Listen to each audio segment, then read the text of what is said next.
Welcome to Science Cafe. I'm David Brooks. I write for the Concord Monitor, the Granite Geek column, and I have been moderating Science Cafes for almost 7 years since they were started.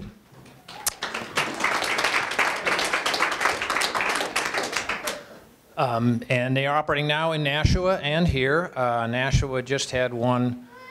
I'm drawing a blank. What was Nashua's on? Anyway. Prosthetics, thank you very much. Actually, I don't know what the next one's going to be, so there you go. ScienceCafeNH.org is our website. You can keep track of it all there. There is a sign-up sheet on the table right by the front door. If you are not already and you want to be on our email list, sign up, write legibly. I had 2 of the people who signed up last time. I could not read their email address, so they are not getting our shame on them. How many of you have not been to a Science Cafe before? Whoa, excellent, excellent. You don't count. All right, well, I'll give you the quick rundown. Actually, I'll do better than that. I will talk to Sarah Eck, one of our panelists, who is one of the co-founders of Science Cafe New Hampshire. If it wasn't for her, you wouldn't be here. I wouldn't be here. We wouldn't be here. So why don't you pick up the microphone there? And it should be on. Is it on? The light goes off after a while. Just blow into it. No? Press and hold the power button. We have this problem at even the geekiest of panelists. They can't turn on the microphone. So, all right. So. Tell us how Science Cafe New Hampshire got started. Okay. Oh, and by the way, let me give the spiel to her and to all of you. So when the time comes for questions, I have to wait until the microphone comes, raise your hand, we'll bring you a microphone because it's being filmed by Concord Television. And if you are speaking into the microphone, pretend you're eating an ice cream cone. So hold it slightly closer to your mouth than you think you should. So I might as well introduce myself now. My name is Sarah Eck, and I graduated about 8 years ago from Dartmouth, where I did my graduate research on breast cancer. And upon graduation, my husband and I were starting our family, and that was all the plan. We moved here for his job. We live in Hopkinton, and while we were waiting for Hannah to come along, I felt a need to do something because having gone from 5 years of a PhD to nothing was a little challenging for me to sit still. So I don't remember exactly how word got out, but one person connected me to another, and at some point Dan Marchek and I were connected, and it turns out that he had been interested in starting something like Science Cafes also. I had been exposed to the idea at Dartmouth where we were trying to do Science Cafes in classrooms to try to enhance the STEM curriculum and just raise awareness of scientists to younger students so they could see a scientist look like one of us instead of, what they picture in, on the internet or whatever. So I'm going too long here. So anyway, 8 years now, we've met, I don't know how many times did you say, 70? I forget. I forget to count them up. It's at least 70 now we've had of these. Well over 2,500 people have shown up, many of them the same person more than once, but still. And I've made very few, but I aim to make more now that my children are a little older. So. You have the munchkin problem that has held you at home. After Sarah and Dan got together, they actually called me. I was working at the Nashua Telegraph at the time and writing a science column. They said, hey, this guy can give us free publicity. Let's bring him in. I thought it would last 6 months and it'd be fine, and then it would fizzle out. Not true. Dave kept it going. So.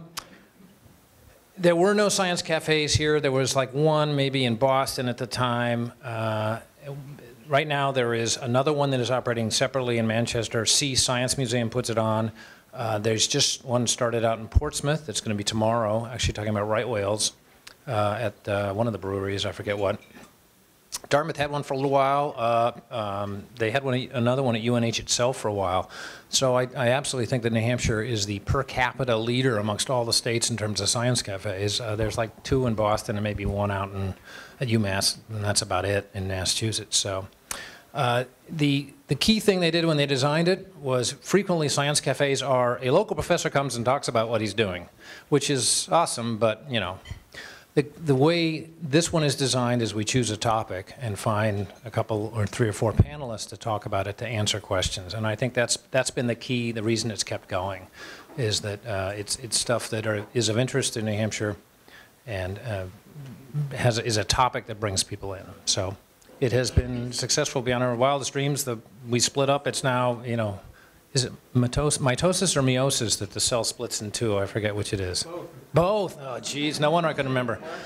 We've done both. Anyway, so now it's Nashua and Concord both running. So I think that's enough. Let me, real quick, this is a tough venue for the wait staff. You're trying to make their way through the table, so tip generously.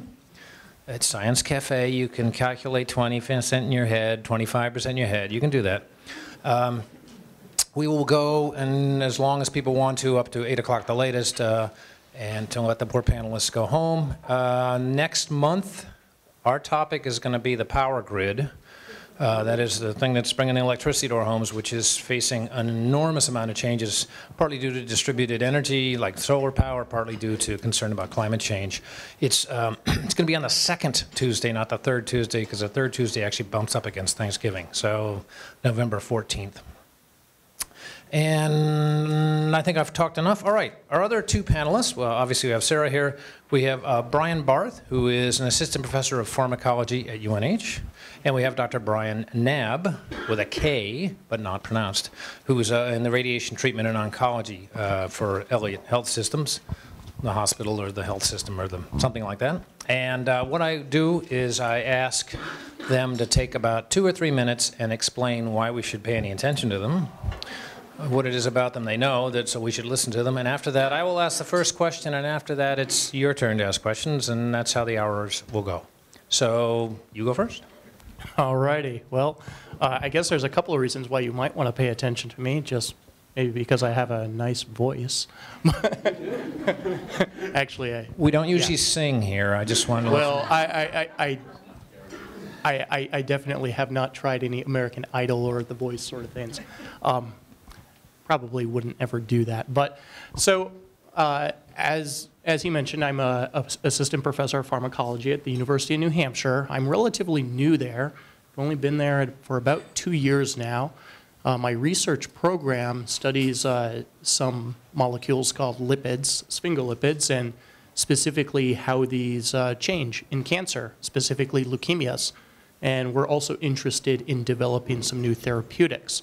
Previously, my PhD is from the University of Alaska Fairbanks. So that's, I guess, another reason to maybe be interested in me, because I'm from an interesting part of the country. Originally from Colorado and then to Alaska. So part of why that is interesting to me is because I still go back to Alaska to search for medicinally relevant compounds. And so we do some drug discovery work from some unique plants that are in Alaska. Prior to coming to UNH and after I left Alaska, I actually wandered to Hershey, Pennsylvania, land of American chocolate of some variety. And I was a postdoctoral scholar and fellow at the Penn State College of Medicine at the Penn State Hershey Cancer Institute, where I specialized a little bit more specifically in pharmacology and hematology and oncology. And I work still today with a number of investigators at Penn State, at the University of Virginia, and also at Memorial Sloan Kettering, and together we are trying to move various things forward into the clinic that will better manage cancer. Great, that was a nice introduction. Should do that professionally.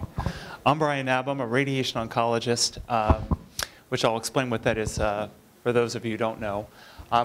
As you alluded to, I'm at the Elliott Health System, which is in Manchester. We also have a satellite clinic in Londonderry, which we provide the radiation services for a cancer program in conjunction with the Dana-Farber Cancer Institute. I am originally from the Washington, D.C. area. I went to the University of Virginia undergraduate, did a fair amount of research as an undergraduate. I went to medical school at Duke as part of my medical training. Everyone does a year of research as part of the curriculum, and I did a year of cancer research looking at some of these molecular agents that I'm sure we'll be talking about some tonight. And then I did my residency in radiation oncology at the University of Chicago, which is a 4-year program, which also entails more research, and did a year of lab research as part of my residency program as well, again, and also looking at cancer therapeutics as well, and looking at immunology and vaccines and how it pertains to cancer, potential cancer treatments.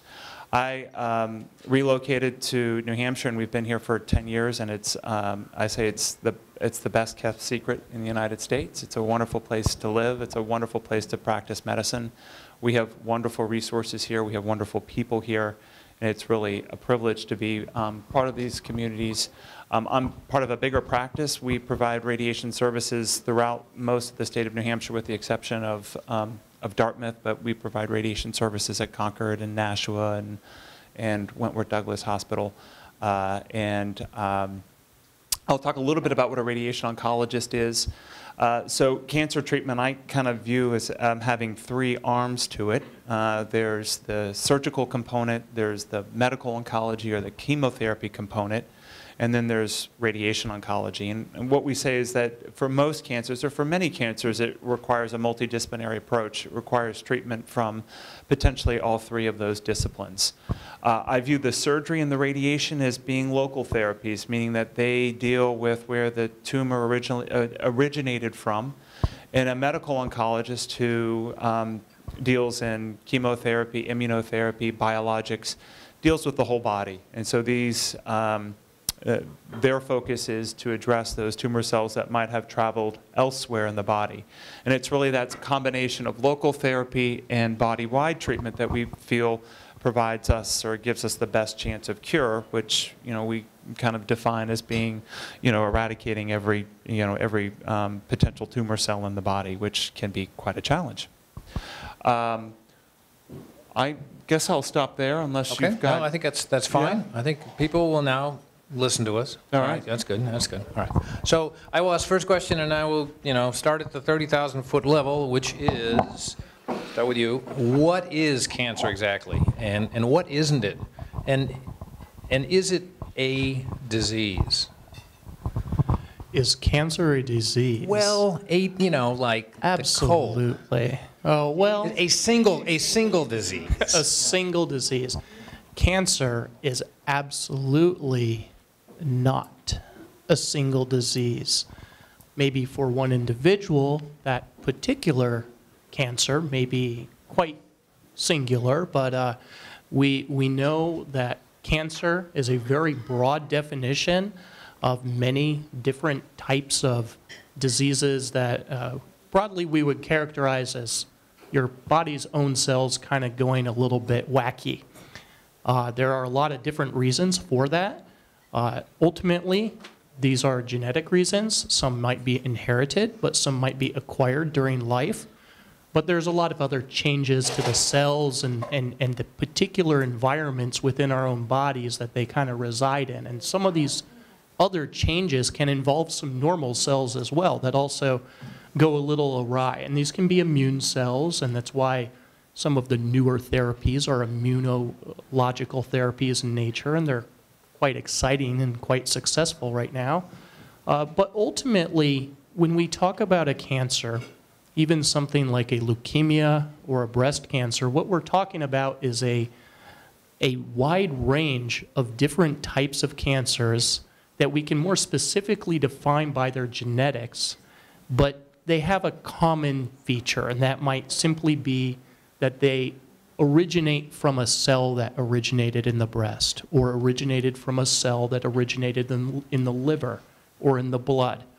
So it's definitely not a singular disease. And I think when we talk about potential cures for cancer, it's very important to realize that it's not a single disease. It's very complex, and every individual's cancer is very unique. It's unique to the individual, it's unique to the situation.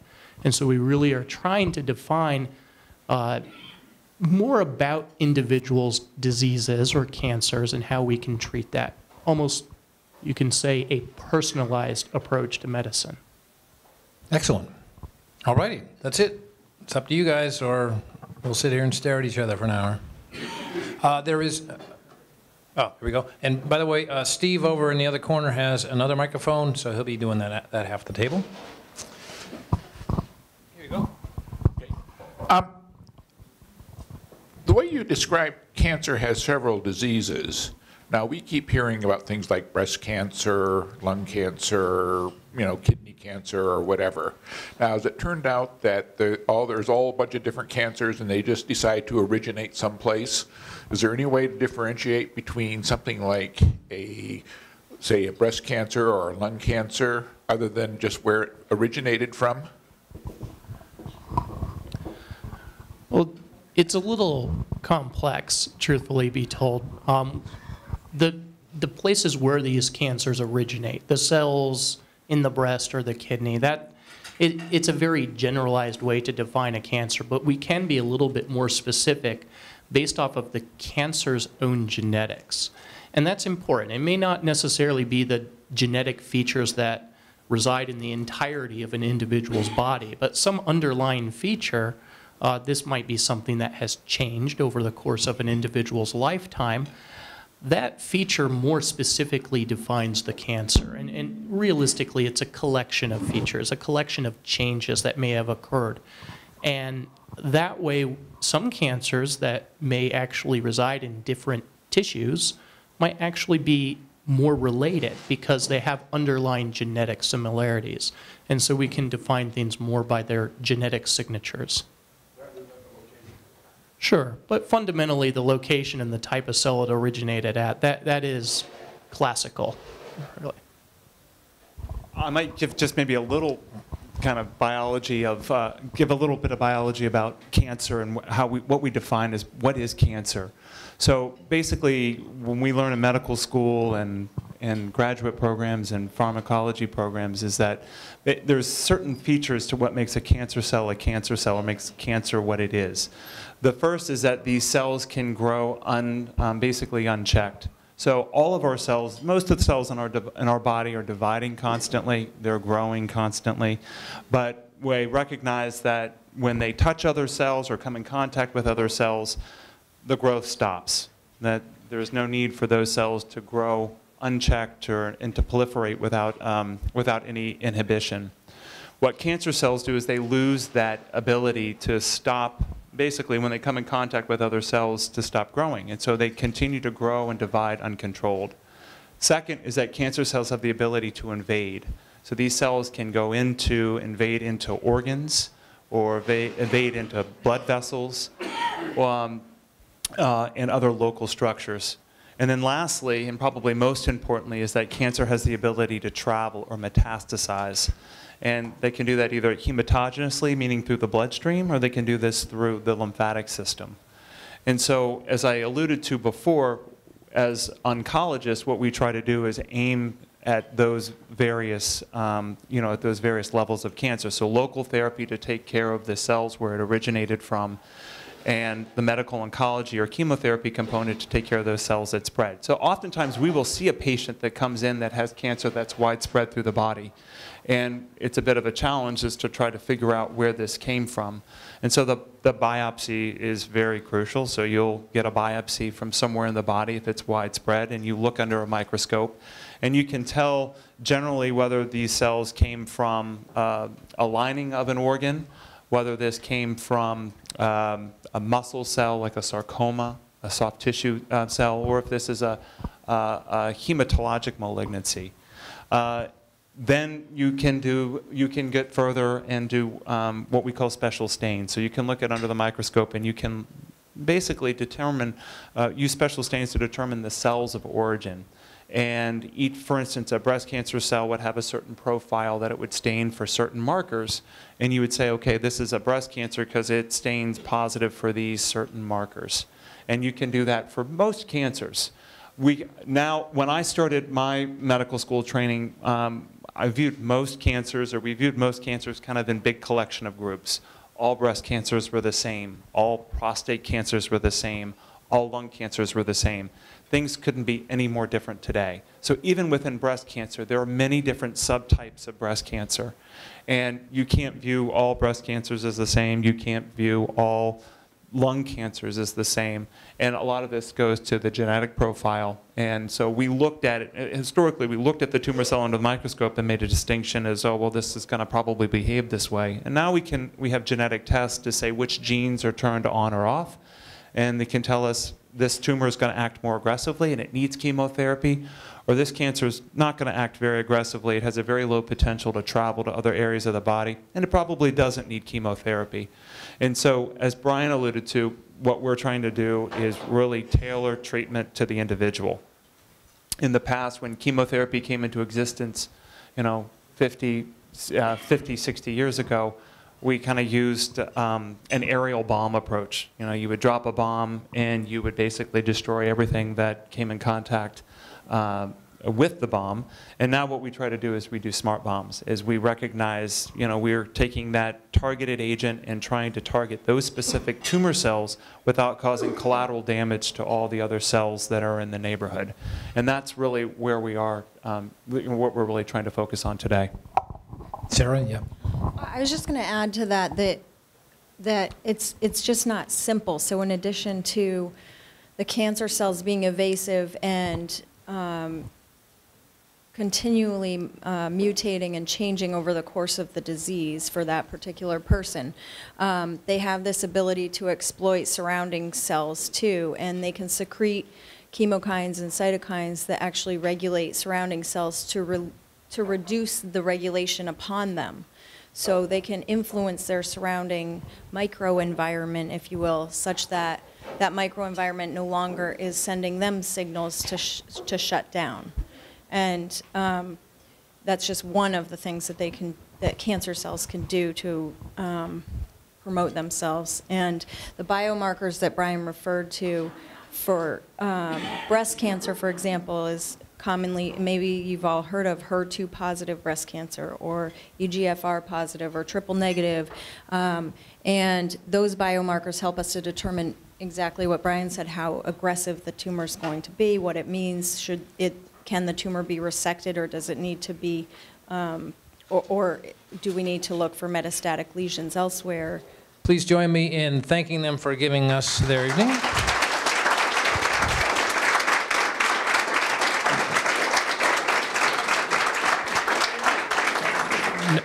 They don't do encores, so you can stop. Thanks for once again, sciencecafenh.org. You can keep track of what we're doing. If you're not on our mailing list, sign up legibly, and I'll see you next month.